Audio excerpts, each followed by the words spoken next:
Hola a todos, bienvenidos de nuevo a mi canal para un nuevo misterio con Molly Westbrook. Si eres nuevo por aquí, si nunca has visto mi cara en tu pantalla antes, entonces hola, mi nombre es Molly Westbrook y publico videos de crímenes reales como este cada semana, así que si crees que eso es algo que podrías querer seguir, entonces por favor suscríbete y no olvides activar las pequeñas campanas de notificación para que YouTube te avise cada vez que publico un nuevo video. Pero de todos modos, esta semana vamos a hablar de un caso resuelto de Swindon en Inglaterra. A principios de 2011, una joven llamada Sian O'Callaghan desapareció repentinamente después de una noche con amigos y cuando se reportó su desaparición, la policía entró en acción inmediatamente. Fue una carrera contra el reloj para encontrarla y todos esperaban desesperadamente que se la encontrara con vida, pero las esperanzas de la gente pronto se destruyeron cuando se hizo un arresto y una confesión llevó a la policía al paradero de Sian. Sin embargo, este caso tomó un giro muy inesperado cuando el sospechoso confesó un segundo asesinato, un asesinato que la policía aún no sabía.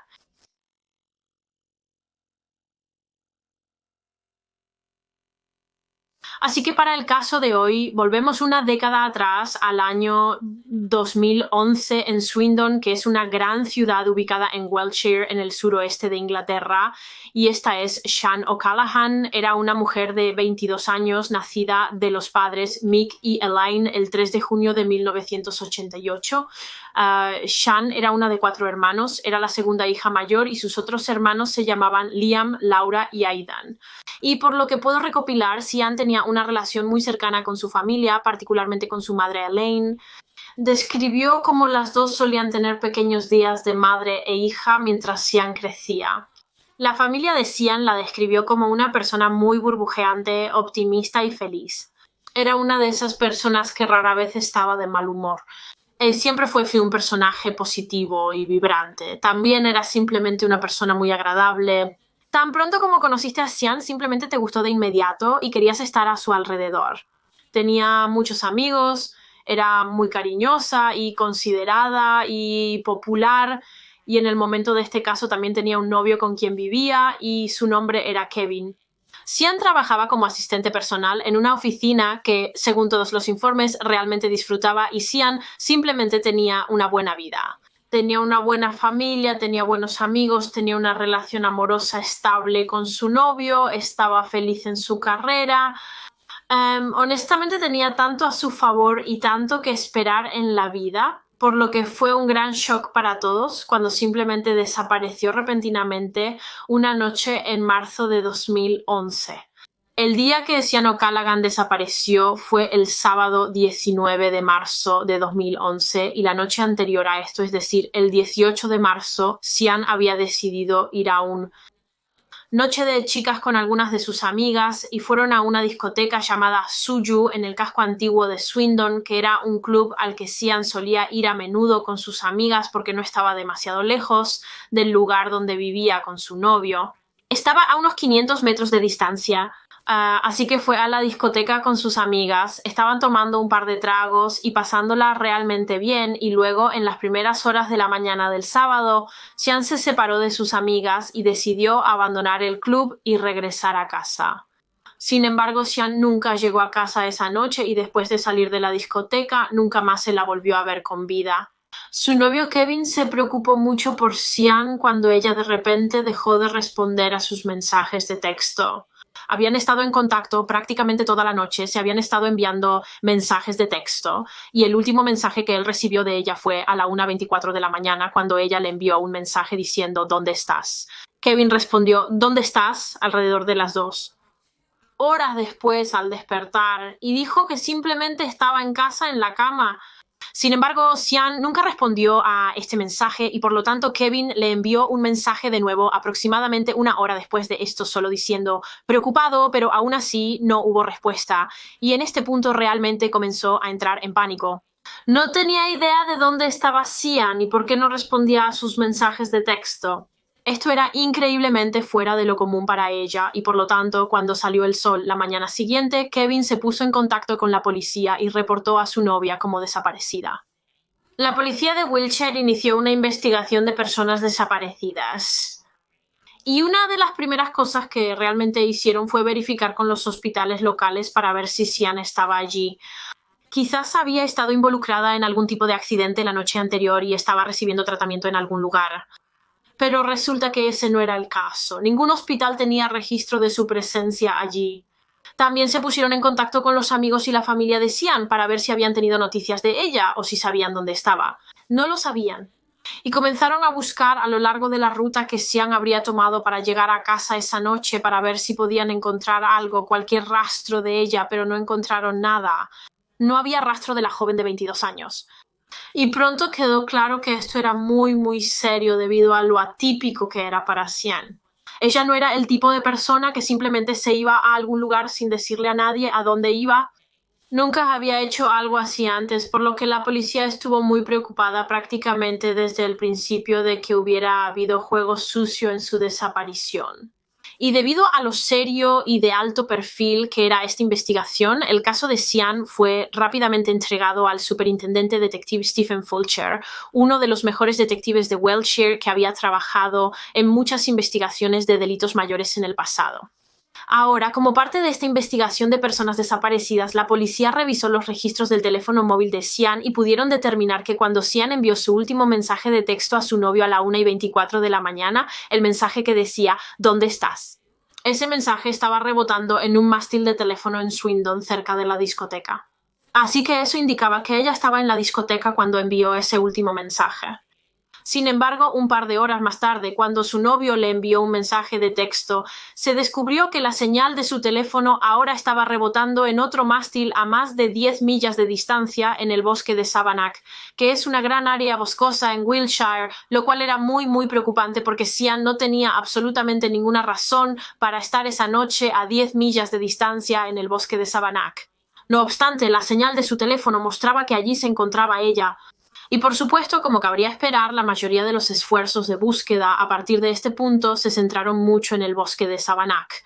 Iban a buscar en él cualquier rastro de Sian, pero esto iba a ser difícil y muy, muy consumidor de tiempo, porque, como dije, ¿no? El bosque de Savanack es una zona enorme, enorme. Son alrededor de 4.500 acres de campo, por lo que buscar en todo ello iba a llevar tiempo y era tiempo que realmente no tenían en este caso.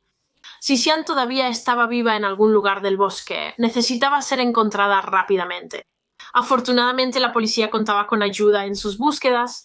La desaparición de Sian captó muy rápidamente la atención del público y los medios de comunicación después de un emotivo llamado televisivo realizado por su novio y su familia. Y como resultado de esto, cientos y cientos de personas, creo que en realidad miles de personas, ofrecieron su tiempo para ayudar con las búsquedas en el bosque de Savanack, lo cual fue de gran ayuda para la policía. Esto significaba que podían cubrir más terreno y, con suerte, encontrar a Sian más rápido. Mientras tanto, mientras todo esto sucedía, bueno, una de las primeras cosas que hicieron en este caso fue que la policía revisó las grabaciones de circuito cerrado de televisión desde dentro y fuera de la discoteca Suyu la noche en que desapareció Sean. Ahora, Sean fue visto por última vez en las grabaciones dentro de la discoteca alrededor de las 2:52 de la mañana de ese sábado. En este punto, creo que sus amigos ya se habían ido y, como puedes ver en las grabaciones, ella estaba sola cuando salió del club esa noche. Y luego, después de que ella sale del club, puedes ver a Sian caminando por la carretera en dirección a su casa. Pero como sabemos, nunca llegó a casa esa noche, por lo que algo debió haberle sucedido en algún punto de su ruta a casa. Ahora, si observas detenidamente estas grabaciones de Sian caminando por la carretera, notarás que a medida que se aleja aparece una luz brillante y esa es la luz delantera de un vehículo que claramente se acercaba hacia ella. Ahora, la policía pudo determinar que después de que Sian caminó hacia esos faros, el vehículo estuvo estacionario. No se movió durante poco más de un minuto y luego el auto se alejó. Sin embargo, la policía pudo determinar que Sian nunca pasó de ese punto. No fue captada por ninguna otra cámara de circuito cerrado de televisión más adelante en el camino y no se la volvió a ver después de esto, lo que significa que debió haberse subido a ese auto. Entonces, si Sian fue secuestrada esa noche, el conductor del auto fue muy probablemente su secuestrador. Así que ahora la policía no solo estaba buscando a Sian, también estaban buscando este auto. Si pueden rastrear el auto, pueden rastrear al dueño, y tal vez esto los llevaría a la verdad sobre lo que le sucedió a Sian esa noche después de que ella dejó el club. Por lo tanto, este material de circuito cerrado de televisión fue mostrado a expertos que pueden identificar la marca y el modelo de los autos y creyeron que este auto en el circuito cerrado de televisión era un Toyota Avensis modelo 2007. Sin embargo, desafortunadamente no pudieron determinar la placa del auto, no pudieron ver eso en las imágenes, pero mientras la policía revisaba otras cámaras de circuito cerrado de televisión en el área, en realidad encontraron aún más imágenes del auto. Y en estas imágenes puedes ver que en el lado del vehículo parece haber como un cuadrado amarillo que la policía pensó que tal vez era como un número de taxi. Entonces es posible que el auto en el que Sian se subió esa noche fuera un taxi. Tendría sentido. Tal vez ella no quería caminar a casa sola en las primeras horas de la mañana y por eso se subió a un taxi, pero tal vez el conductor de este taxi era un depredador e hizo algo con ella. De todos modos, la policía continuó revisando todas las grabaciones de circuito cerrado de televisión en el área y una de las cámaras de circuito cerrado de televisión realmente captó imágenes de un coche de policía circulando por Swindon esa noche. Ahora todos los coches de policía tienen cámaras en el tablero, por lo que la policía decidió rastrear este coche de policía exacto que se vio en las grabaciones circulando y iban a ver las grabaciones de la cámara del tablero de este coche para ver si tal vez este coche de policía pasó el coche en el que Sean se subió esa noche en algún momento y lo hizo solo un par de minutos antes de que Sean desapareciera. La cámara del coche de policía capturó a un Toyota ofensivo del 2007 pasando y afortunadamente a través de estas grabaciones pudieron distinguir la matrícula. Así que ahora, utilizando la matrícula, podrían rastrear al dueño del coche y cuando lo hicieron descubrieron que el propietario registrado era un hombre llamado Christopher Halliwell. Era un hombre de 47 años de Swindon y vivía allí con su pareja e hijos. Era padre de 3 hijos.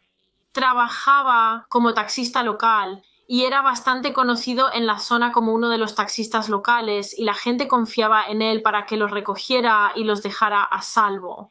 Así que no era alguien que realmente estuviera en el radar de la policía, no era un sospechoso obvio en esta investigación de personas desaparecidas, pero se creía que su coche era en el que Sean se subió esa noche y por eso era una persona de interés inmediato y tuvieron que investigarlo.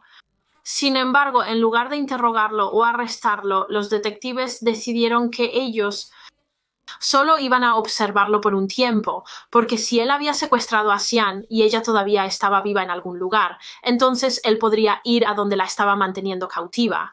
Él podría guiarlos hacia ella. Así que lo pusieron bajo vigilancia las 24 horas y también investigaron lo que realmente estaba haciendo la noche de la desaparición de Sian. Ahora, Halliwell trabajaba para una empresa de taxis, así que la policía obtuvo los registros de la empresa de taxis de esa noche y se descubrió que Halliwell estaba trabajando esa tarde, estaba haciendo tarifas de taxi.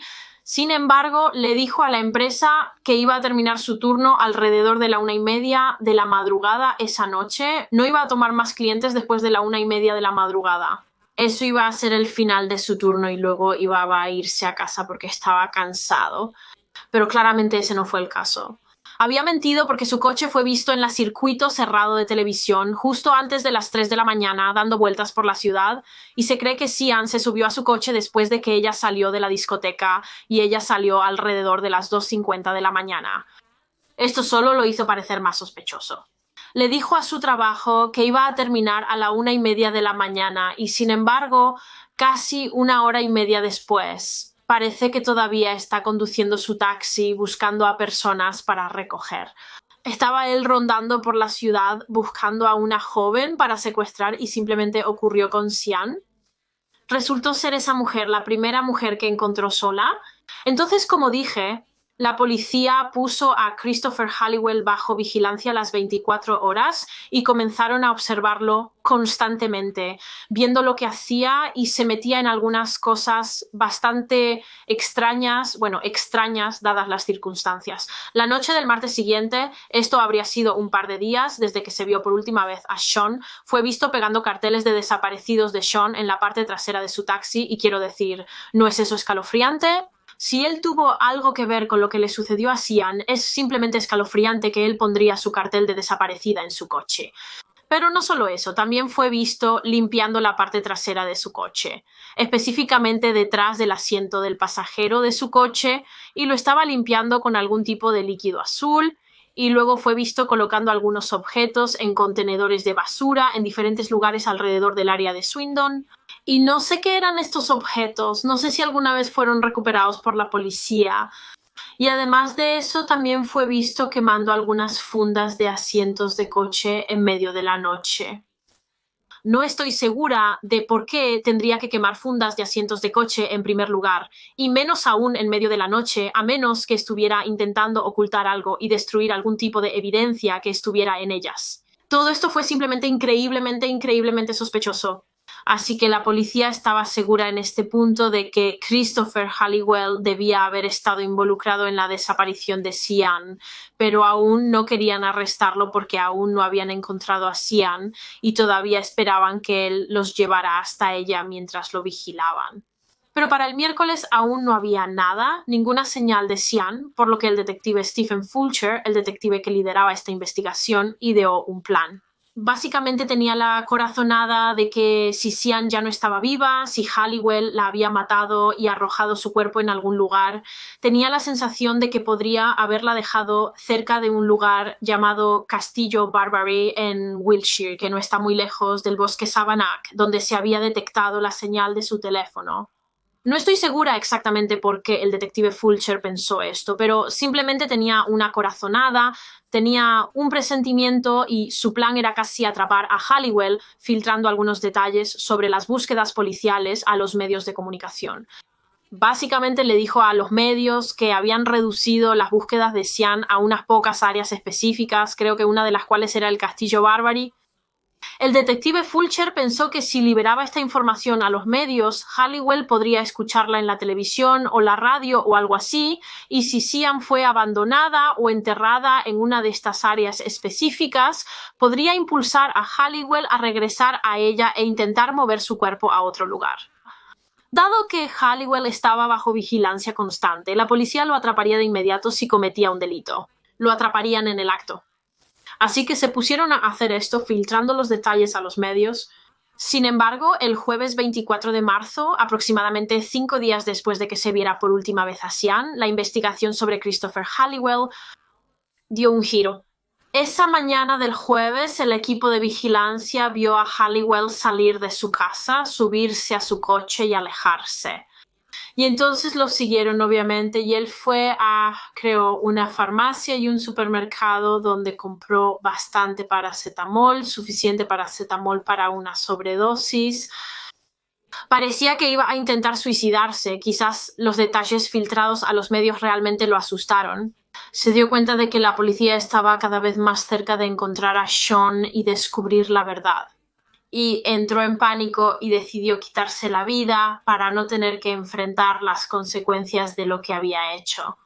Y entonces en ese punto la policía tuvo que dejar de solo observarlo y tuvieron que intervenir y arrestarlo. No podían arriesgarse a que se suicidara porque si lo hacía, entonces podrían nunca encontrar a Sian y por lo tanto fue arrestado ahí mismo en el estacionamiento de un supermercado en Swindon. Ahora, normalmente cuando alguien es arrestado, simplemente se le lleva directamente a la estación de policía para una entrevista.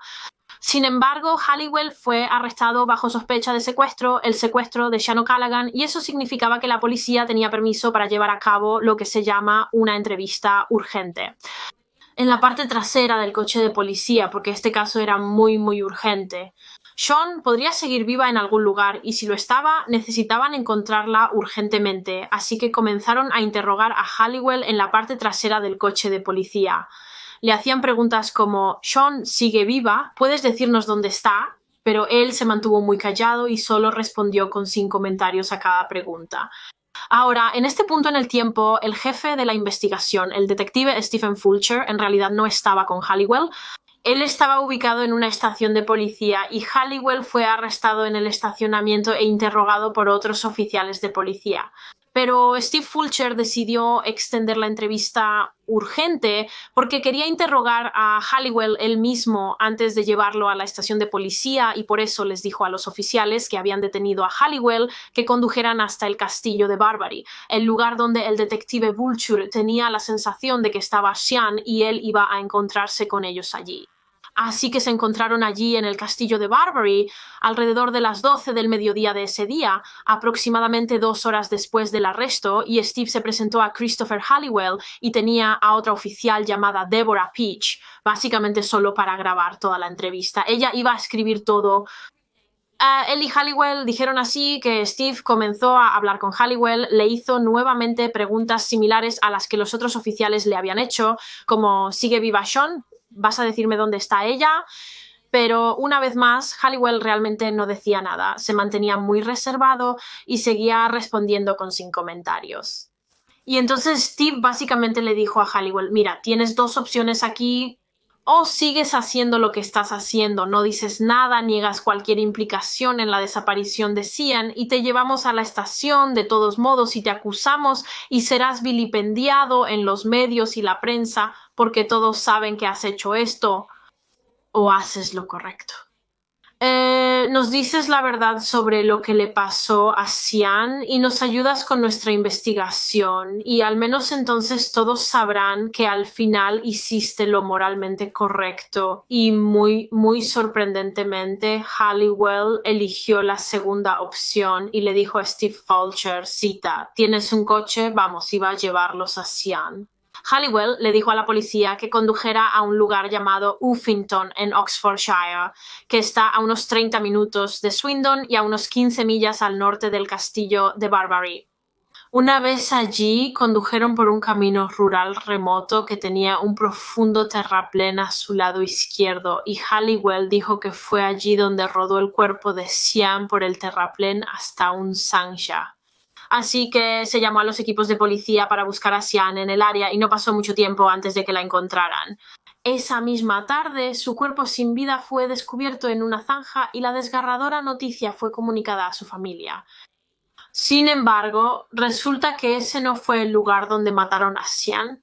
Halliwell le dijo a la policía que esa noche, la noche en que Sian desapareció, la recogió en un taxi y la llevó al bosque de Savannah, que si recuerdas es donde indicaba la señal de su teléfono que estaba. Y allí la apuñaló con un cuchillo. Fue apuñalada 2 veces en el cuello y también en la cabeza. Y mientras yacía muriendo, la estranguló para acabar con ella. Ahora solo quiero decir rápidamente que no sé si esa noche Sian fue agredida sexualmente porque algunas fuentes decían que no, mientras que otras decían que sí, aunque creo que estaba parcialmente vestida cuando la encontraron, así que ya sabes.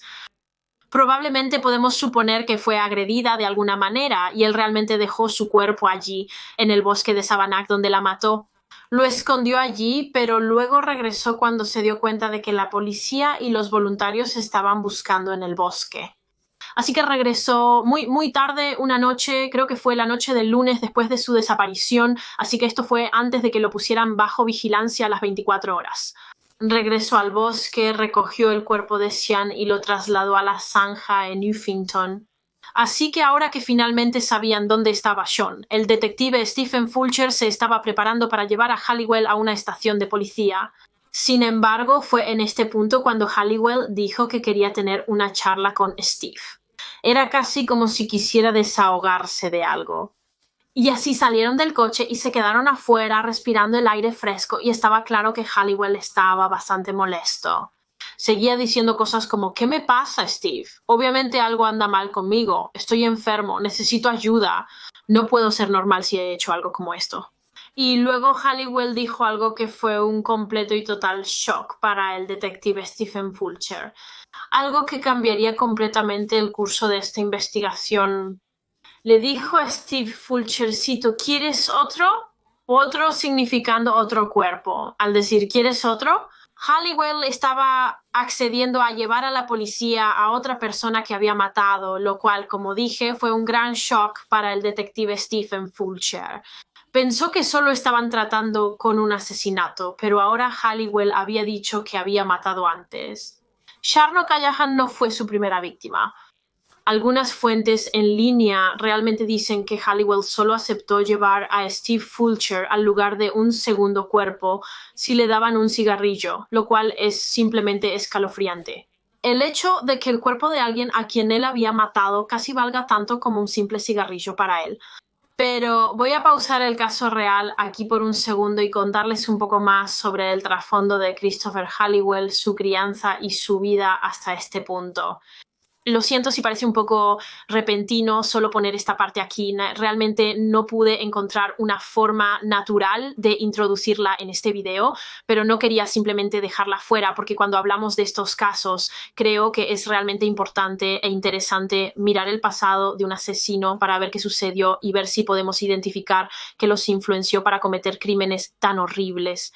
Así que Christopher Halliwell nació en 1964 en Swindon, en Inglaterra. Sin embargo, en sus años de infancia, en realidad se mudó con su familia a Escocia y luego, obviamente, años después, volvería a Swindon, donde tuvo lugar este caso.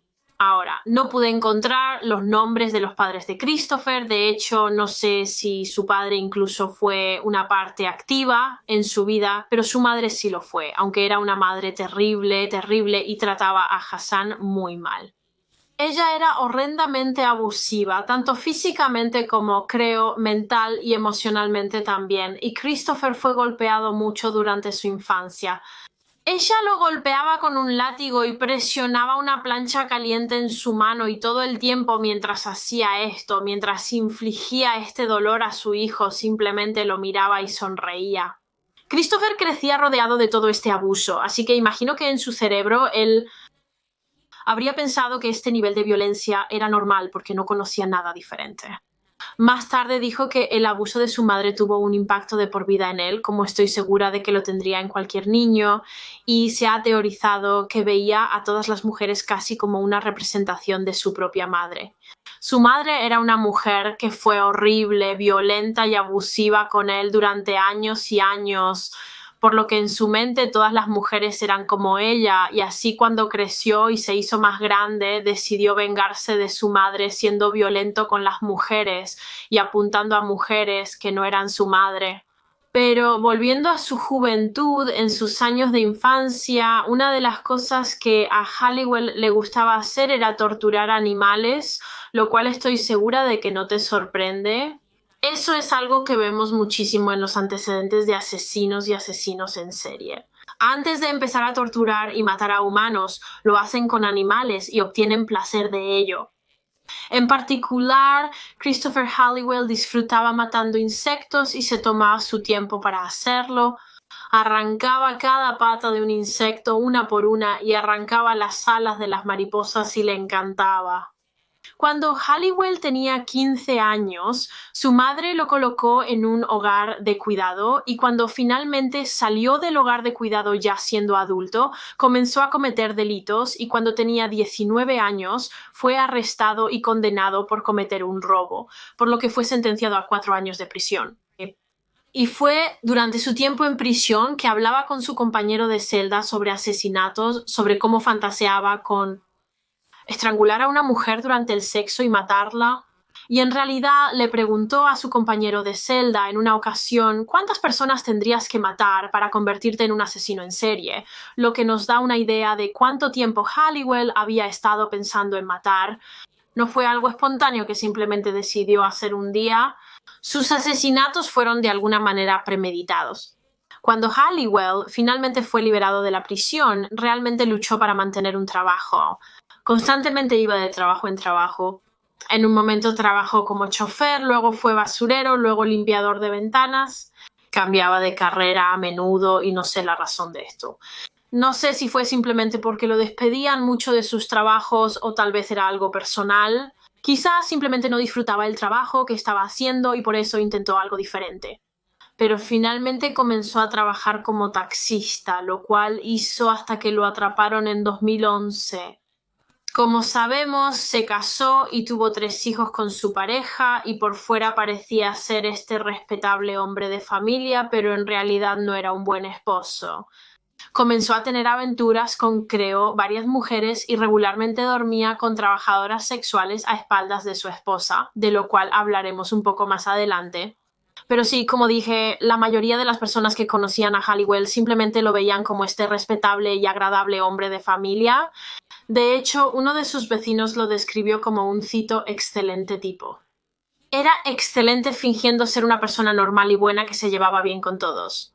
Nadie conocía al verdadero Christopher Halliwell, quien era un individuo sádico que tenía fantasías sobre asesinar a mujeres.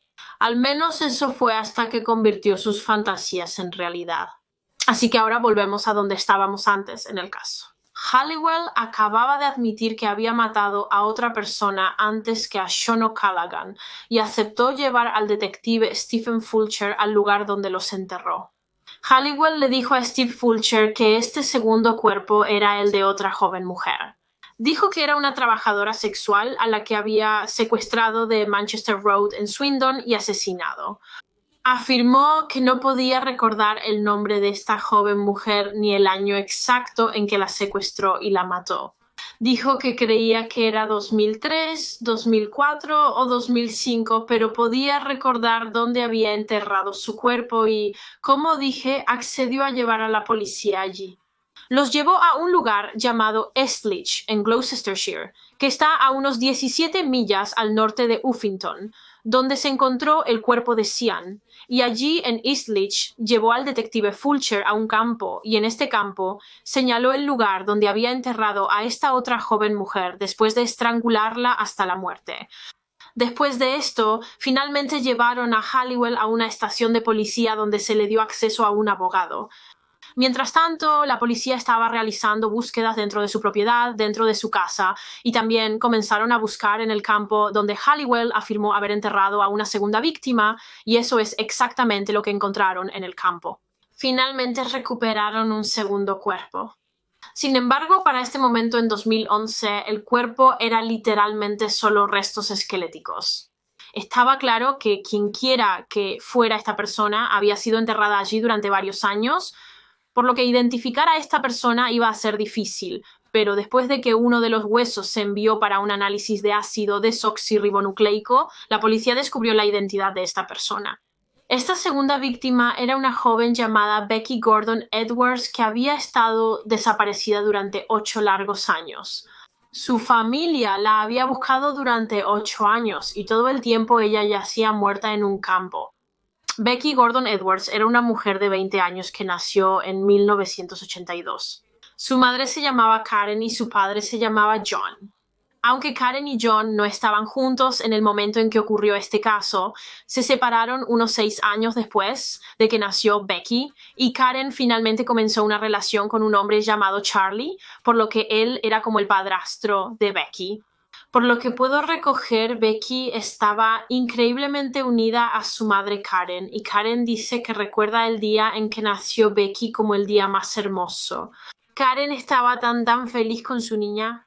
Karen ya tenía un hijo antes de Becky, un niño pequeño llamado Stephen, y la llegada de Becky en 1982 simplemente completó la familia. Al crecer, Becky era una niña muy brillante e inteligente. Realmente disfrutaba leyendo, siempre estaba en la cima de la clase y esto continuó hasta que llegó a la preparatoria, creo, pero en sus primeros años de adolescencia, Becky comenzó a ser acosada por otros alumnos en su escuela y este acoso era realmente muy malo. En una ocasión, estos acosadores le quitaron el cardigan a Becky y lo frotaron en excremento de perro y luego la obligaron a ponérselo de nuevo, lo cual es simplemente horrible. Cuando la madre de Becky, Karen, se enteró de todo el acoso, estaba furiosa, comprensiblemente, y sacó a Becky de esa escuela, lejos de los acosadores, y comenzó en una escuela diferente. Sin embargo, desafortunadamente también había acosadores en esta nueva escuela que se centraron en Becky tan pronto como se unió. Realmente tuvo un tiempo terrible en la escuela y desafortunadamente el acoso llevó a muchos problemas de salud mental para Becky y estos problemas de salud mental llevaron a Becky a autolesionarse y a la edad de solo 13 años intentó quitarse la vida. Afortunadamente Becky sobrevivió a este intento de suicidio, pero nunca volvió a ser la misma después. Realmente luchó mucho mentalmente y esto finalmente la llevó a usar drogas para lidiar con el dolor en el que se encontraba. Creo que para Becky comenzó con el uso de drogas recreativas, pero pronto recurrió al uso de drogas más fuertes como la heroína y desarrolló una adicción a las drogas realmente mala. Y cuando su madre Karen la confrontó sobre su uso de drogas, Becky huyó de casa, y esto es algo que haría con frecuencia a lo largo de los años. Ella se escaparía y luego volvería a casa y luego se escaparía de nuevo, y su familia, especialmente su madre, literalmente suplicaría a Becky que simplemente se detuviera. Deja de usar drogas y ven a casa, pero por supuesto para los adictos no es tan fácil, y las cosas solo empeoraron cuando Karen recibió una llamada telefónica de Becky en prisión. Verás, Becky había cometido un robo y había saltado la fianza, por lo que había una orden de arresto para ella, y en lugar de entregarse, entró en pánico y se dio a la fuga, pero finalmente la policía la alcanzó y fue arrestada y pasó 3 semanas en prisión antes de su audiencia en la corte. Después de sus procedimientos judiciales se le cobró 125 libras y fue liberada bajo libertad condicional, y Karen realmente esperaba que este fuera un punto de inflexión para Becky. Esto la haría darse cuenta de que necesitaba intentar arreglarse y obtener ayuda para retomar el rumbo de su vida, pero desafortunadamente ese no fue el caso. No pasó mucho tiempo antes de que Becky volviera a las drogas y comenzara a trabajar como trabajadora sexual para financiar su adicción a las drogas. Su madre le suplicó nuevamente que solo volviera a casa y buscara ayuda, pero Becky no lo hizo, y en el año 2002 le dijo a su madre que no podía seguir haciendo pasar a la familia por todo esto y que volvería a casa cuando se hubiera arreglado a sí misma por su cuenta, cuando se hubiera limpiado. Pero esa fue la última vez que su madre vio a su hija, en el año 2002. Becky nunca volvió a casa después de esto, y pronto las semanas se convirtieron en meses y los meses en años, y la familia nunca volvió a tener noticias de Becky, ni siquiera una vez. La buscaron incansablemente a lo largo de los años.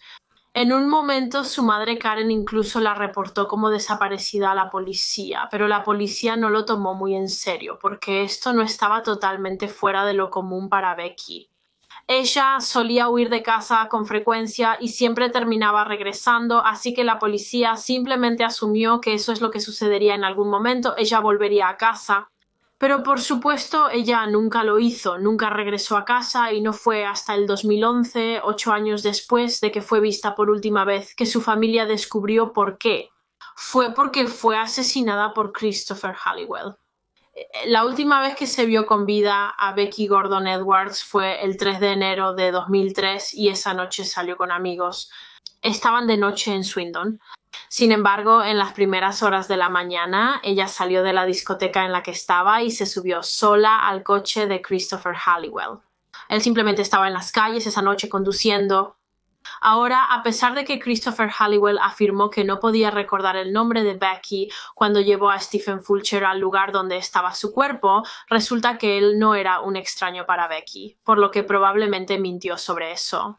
Como mencioné anteriormente, Becky trabajaba como trabajadora sexual para financiar su adicción a las drogas, y aunque Christopher Halliwell estaba casado y tenía hijos, él en realidad era uno de los clientes habituales de Becky. De hecho, Halliwell había estado durmiendo con trabajadoras sexuales durante años, creo, y tenía una mala reputación entre las trabajadoras sexuales en Swindon porque era muy violento con ellas durante el sexo. Las trataba terriblemente. Y obviamente una de las trabajadoras sexuales con las que solía dormir era Becky Gordon Edwards. Así que se conocían bastante bien.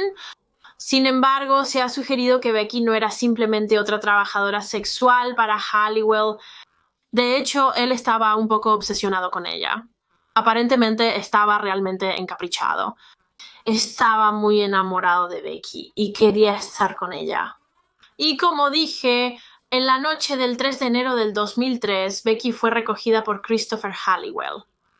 Ahora, un amigo de Becky realmente la vio discutiendo con un taxista esa noche, y ella salió de su auto y se alejó, por lo que Becky y Halliwell claramente tuvieron algún tipo de disputa, pero luego se la vio finalmente volviendo a su auto y los dos se alejaron, y esa fue la última vez que se vio a Becky con vida.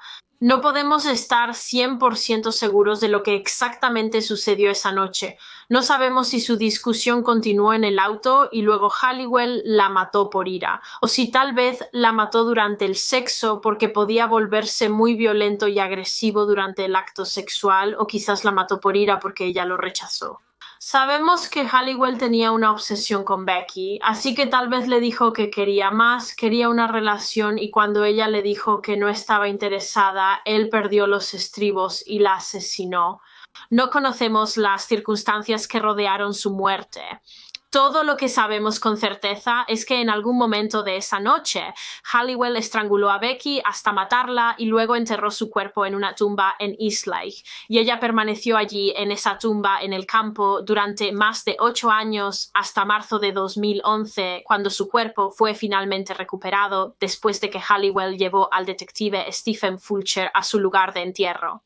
Así que tan pronto como el cuerpo en East Leach fue identificado como Becky Gordon Edwards, la policía notificó a su familia y ellos, por supuesto, estaban devastados, absolutamente devastados, pero estaban tan aliviados de que su asesino había sido atrapado, y la policía les dijo que él iría a prisión por mucho tiempo por un cargo de doble asesinato.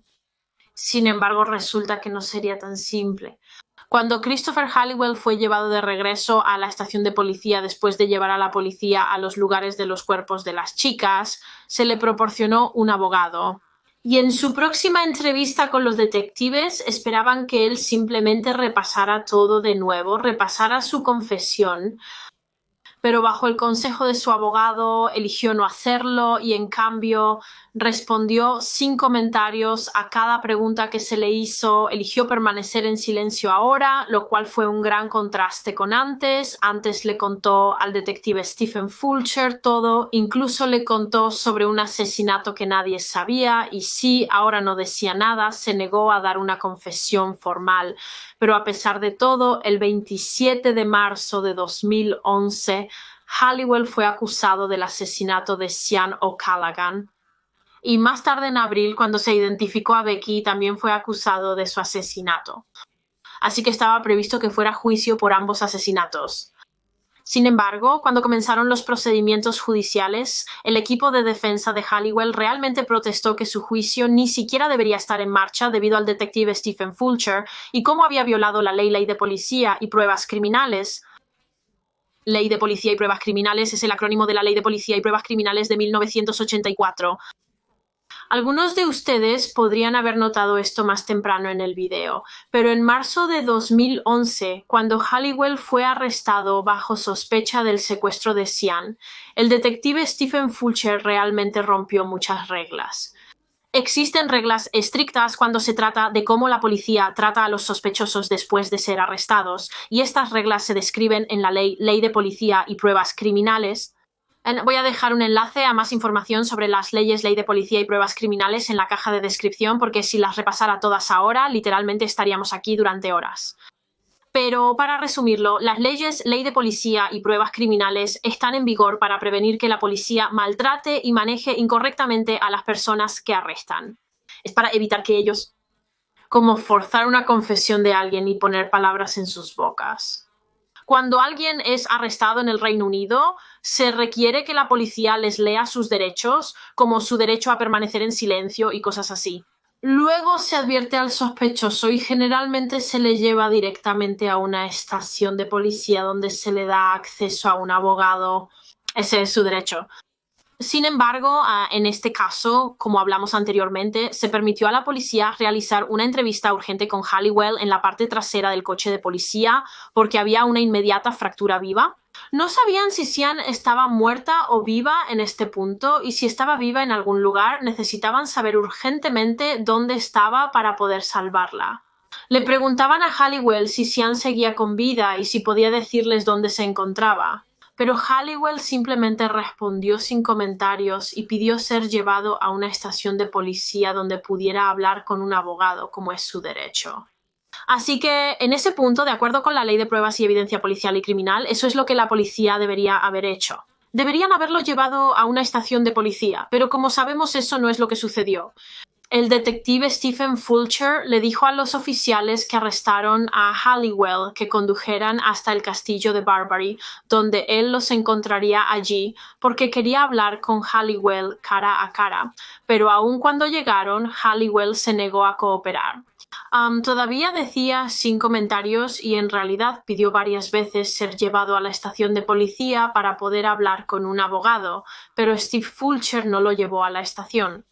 Simplemente seguía pidiéndole a Halliwell que le dijera dónde estaba Sian y llegó al punto en que prácticamente estaba suplicándole a Halliwell, rogándole que hiciera lo correcto, y finalmente Halliwell lo hizo y los llevó al cuerpo de Sian, y luego de esto accedió a llevar a Steve Fulcher al lugar de entierro de una segunda mujer a la que había asesinado años antes y que más tarde sería identificada como Becky Gordon Edwards. Ahora bien, de nuevo, según las leyes de Pace, en ese punto Stephen Fulcher debería haberle leído a Halliwell sus derechos y haberlo llevado de vuelta a la estación de policía, pero no lo hizo y accedió a ir con Halliwell al lugar de entierro de la segunda víctima. Christopher Halliwell estuvo con el detective Stephen Fulcher ese día durante, creo, unas 5 o 6 horas, y en ese lapso de tiempo hubo varios momentos en los que Stephen Fulcher debería haber seguido las reglas y haberlo llevado a la estación y proporcionarle un abogado. El detective Fulcher violó la ley muchas veces ese día. Y mientras que muchas personas, incluyéndome a mí, pueden entender por qué lo hizo, lo que hizo fue porque quería traer a Sian a casa, quería salvarla. Si ella aún estaba viva en algún lugar, él no quería perder ningún tiempo. No quería arriesgarse a llevar a Halliwell de vuelta a la estación donde un abogado le diría que se mantuviera en silencio porque entonces nunca podrían encontrar a Sian. No quería arriesgarse a eso porque le hizo una promesa a la familia de Sian de que la traería a casa. Estaba priorizando la vida de Sian sobre algunas reglas que se suponía que debía seguir. Entonces, como dije, aunque muchas personas, la mayoría de las personas en realidad entendieron por qué hizo lo que hizo ese día, el hecho sigue siendo que rompió las leyes de ley de policía y pruebas criminales. Y así, cuando llegó el momento de su proceso judicial por el asesinato de Sian O'Callaghan, su defensa sacó todo esto a relucir y dijeron que el juicio ni siquiera debería continuar debido a las acciones de Stephen Fulcher. La defensa básicamente sugirió que Stephen Fulcher había forzado o empujado a Halliwell a hacer una confesión porque le dijo que si no admitía y hacía lo correcto sería vilipendiado en la prensa. Creo que la defensa realmente tergiversó lo que dijo Stephen y afirmaron que le dijo a Halliwell que si no confesaba, él personalmente iría a la prensa y lo vilipendiaría. Pero eso no es lo que Stephen quiso decir en absoluto cuando dijo eso.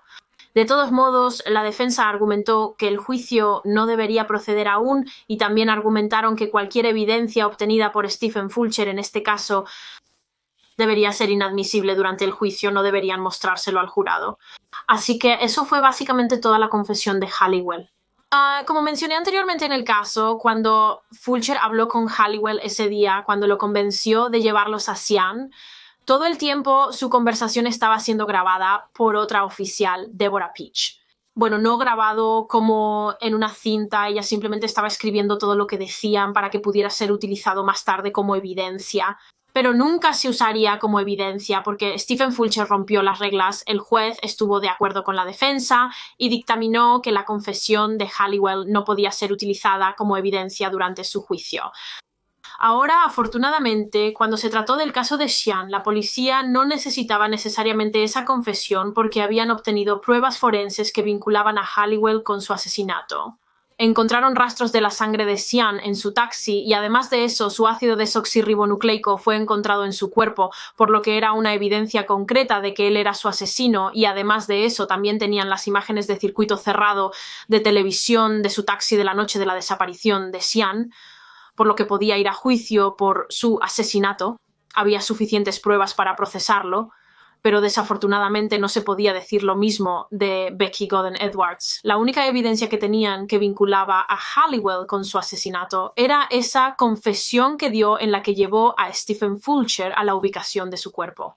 Y como sabemos, el juez dictaminó que la confesión no podía ser utilizada durante el juicio, pero eso era todo lo que tenían. Cuando se encontró el cuerpo de Becky solo eran restos esqueléticos, así que no había ninguna posibilidad de obtener ninguna evidencia forense. Y así, debido a que la policía no tenía pruebas que lo vincularan con su caso, los cargos contra Halliwell por el asesinato de Becky fueron retirados. Y su familia estaba, por supuesto, devastada y tan enojada. Sentían que Becky había sido fallada por el sistema de justicia. Sentían que Becky estaba siendo tratada como si no fuera nada, su vida no valía nada. Pero juraron que nunca jamás abandonarían la lucha. Su madre especialmente decidió que nunca iba a dejar de intentar obtener justicia para su hija. Pero antes de hablar más sobre el caso de Becky, permíteme contarte lo que pasó con el caso de Sian. Entonces, debido a que tenían pruebas, el caso de Sian pudo ir a juicio y originalmente Halliwell se declaró no culpable del cargo. Sin embargo, en octubre de 2012, Christopher Halliwell cambió esto a culpable. Se declaró culpable de su asesinato. Imagino que hizo esto porque se dio cuenta de que las pruebas forenses que tenían contra él eran demasiado fuertes. No había manera de que fuera declarado inocente si el caso llegaba a un jurado. Aunque a pesar de admitir literalmente su culpa, realmente intentó culpar a la víctima, Sian, por lo que sucedió. Afirmó que Sian estaba muy borracha esa noche y que esto la llevó a ser violenta y agresiva hacia él después de subirse a su taxi. Así que él estaba básicamente sugiriendo que la mató en defensa propia. Estaba tratando de defenderse de ella. Pero como seguramente ya adivinaste, nadie creyó esta historia. Simplemente no era propio de Sian. Sin embargo, dado que Halliwell se declaró culpable, al final no fue necesario realizar un juicio y solo se requería dictar sentencia. Por el asesinato de Sian O'Callaghan de 22 años, Christopher Halliwell fue condenado a cadena perpetua con un mínimo de 25 años. En el mejor escenario, su libertad condicional se consideraría en 2038. Afortunadamente, la familia de Sian había recibido alguna forma de justicia por su muerte, pero ahora la lucha era para que Halliwell también fuera condenado por el asesinato de Becky. Así que, como dije, Karen, la madre de Becky, sabía que no se detendría ante nada para obtener justicia para su hija. Ella inició una petición. Becky llevó a cabo charlas por todo el país en un llamado por justicia. Hizo entrevistas de radio, entrevistas de televisión, campañas. Hizo absolutamente todo lo que pudo para dar a conocer el caso de Becky. Quería que la historia de Becky tuviera la mayor publicidad posible y, afortunadamente, todo su arduo trabajo y determinación valieron la pena porque a principios de 2014 la policía de Wiltshire decidió reabrir el caso de Becky y el caso fue asumido por un nuevo oficial, el detective superintendente Sean Memory. Iba a intentar encontrar nuevas pruebas que vincularan a Halliwell con el asesinato de Becky Gordon Edwards. Una de las cosas que Sean Memory decidió hacer como parte de esta nueva investigación fue que iba a buscar en la casa de Christopher Halliwell la casa en la que solía vivir con su familia. Aunque creo que su familia, es decir, su pareja e hijos, todavía vivían allí en realidad cuando fueron a buscarla. Sin embargo, buscaron evidencia en la casa. Y mientras tanto, los detectives en realidad fueron a hablar con Halliwell mientras estaba en prisión para ver si tal vez después de un par de años finalmente daría una confesión formal del asesinato de Becky que podría ser utilizada como evidencia. Y Halliwell estaba algo dispuesto a cooperar con la policía. Intentó básicamente hacer un trato con ellos. Voy a intentar incluir algunas de las imágenes de su entrevista en este video, pero básicamente le dijo a los detectives: miren, aclararé todo esto para ustedes, les daré lo que quieren, una confesión, pero solo si prometen no seguir volviendo a entrevistarme cada par de años sobre algo más. Puedo resolver el asunto, pero no quiero que vuelvan cada par de años, cada 5 años, cada 10 años, lo que sea, como si fuera a juicio y me declaran culpable. Eso es todo, me encierran, estoy tirando los dientes. Me parece en esta entrevista que él está sugiriendo que ha matado a otras personas, pero no quiere que la policía vuelva a él pidiendo más confesiones en los años venideros, si, no sé, quizás se encuentren otros cuerpos. Así que sí, básicamente les dijo que les daría una confesión, resolvería todo esto si prometen que eso es el final, si me dejan en paz, pero la policía dijo que no podían prometer eso, no podían prometer que nunca volverían a hablar con él, así que no les dio una confesión. Así que ahora la policía tuvo que trabajar extra duro para tratar de encontrar algún otro tipo de evidencia que lo vinculara con el asesinato de Becky, y finalmente obtuvieron el avance que necesitaban. Después de registrar la casa de Halliwell, encontraron varias herramientas en su cobertizo, una de las cuales era una pala que no había sido examinada previamente. Así que esta pala fue recogida y enviada para ser probada, y los científicos realmente encontraron en esta pala un pequeño pedazo de tierra. Cuando esta tierra fue probada, se descubrió que era la misma tierra que estaba en el campo donde el cuerpo de Becky fue enterrado. De hecho, coincidía casi idénticamente. Era un tipo de tierra muy único aparentemente, y esto lo ubicó en el campo donde se encontró el cuerpo de Becky. Esta era la pala que había utilizado para cavar su tumba. También se descubrió que la noche en que mató a Becky, su coche se quedó sin gasolina y se averió a unos 6 kilómetros del campo donde la había enterrado, por lo que tuvo que llamar a la asistencia en carretera. Así que, nuevamente, eso fue evidencia adicional que lo ubicó cerca de la escena del crimen, y además de esto también se encontró a través de los registros médicos que más tarde ese mismo día fue a su médico porque tenía una lesión en su mano. Uno de sus dedos estaba realmente roto y el médico también notó que tenía varias raspaduras en su cara. Ahora Halliwell le dijo al médico en ese momento que había sufrido estas lesiones durante una pelea que había tenido ese día con un cliente, pero cuando la policía fue y revisó sus registros de trabajo, se determinó que en realidad no había estado trabajando ese día. Así que había mentido, no había tenido una pelea con un cliente, y se cree firmemente que sufrió esas lesiones durante la lucha con Becky mientras ella luchaba por su vida. Así que finalmente la policía tenía suficiente evidencia para acusar a Halliwell del asesinato de Becky Godden Edwards. Aunque resulta que en este caso judicial, el juez dictaminó que la policía ahora podía usar su confesión anterior como evidencia durante el juicio. La confesión que le dio a Stephen Fulcher porque ya había sido condenado por asesinato antes.